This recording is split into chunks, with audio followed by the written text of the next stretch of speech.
De retour pour le deuxième bulletin des formations du lundi 16 mars 2026 sur Écoute FM. Madame, monsieur, bonsoir et bienvenue.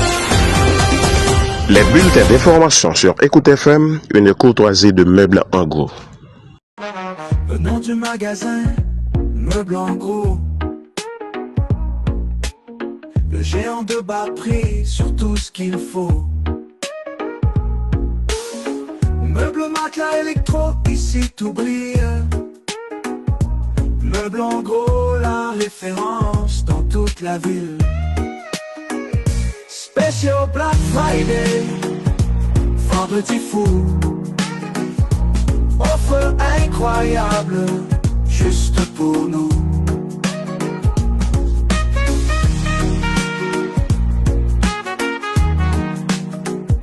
Passez nous voir chez Meubles en Gros.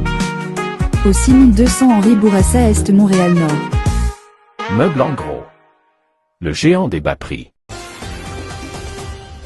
La Fédérale Aviation Administration prolonge jusqu'en septembre 2026 l'interdiction faite aux compagnies aériennes américaines de survoler Port-au-Prince ainsi que les régions du centre et de l'Artibonite.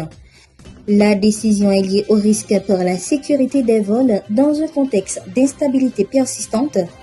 Plusieurs incidents impliquant des tirs contre des avions ont été signalés ces derniers mois, poussant aussi d'autres pays à recommander d'éviter l'espace aérien de la capitale haïtienne. Les Cubains résidant hors de Cuba pourront désormais investir dans l'économie de l'île. L'annonce a été faite par le vice-premier ministre et ministre du Commerce extérieur Oscar Pérez Oliva Fraga lors d'une entrevue à NBC.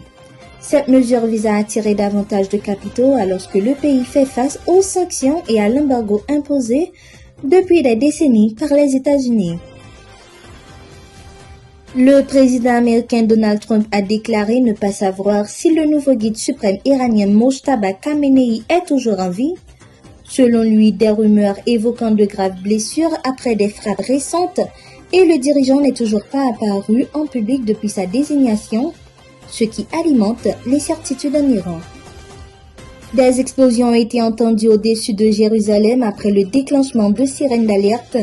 L'armée d'Israël affirme avoir détecté des missiles tirés depuis l'Iran et indique que les systèmes de défense antiaérienne ont été activés pour les intercepter.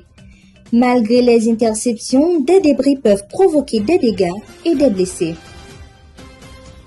L'inflation annuelle a atteint 1,8% en février au Canada, selon les données de Statistique Canada.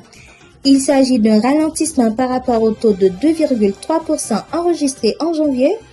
L'agence attribue en partie cette baisse à l'effet de comparaison avec la fin du congé de taxes fédérales sur certains produits essentiels l'an dernier. On conclut ce bulletin d'information avec le retour d'Mbappé dans le groupe du Real. L'attaquant français Kylian Mbappé pourrait faire son retour avec le Real Madrid lors du match contre Manchester City en huitième de finale retour de la UEFA Champions League. Absent depuis près de mois en raison d'une entorse au genou gauche, le joueur figure dans le groupe convoqué pour cette rencontre importante. Voilà, c'était tout pour ce bulletin d'information. Merci de l'avoir suivi. Je vous rappelle que vous êtes sur Écoute FM et que c'était votre présentatrice Padéissa Dodin. Au revoir.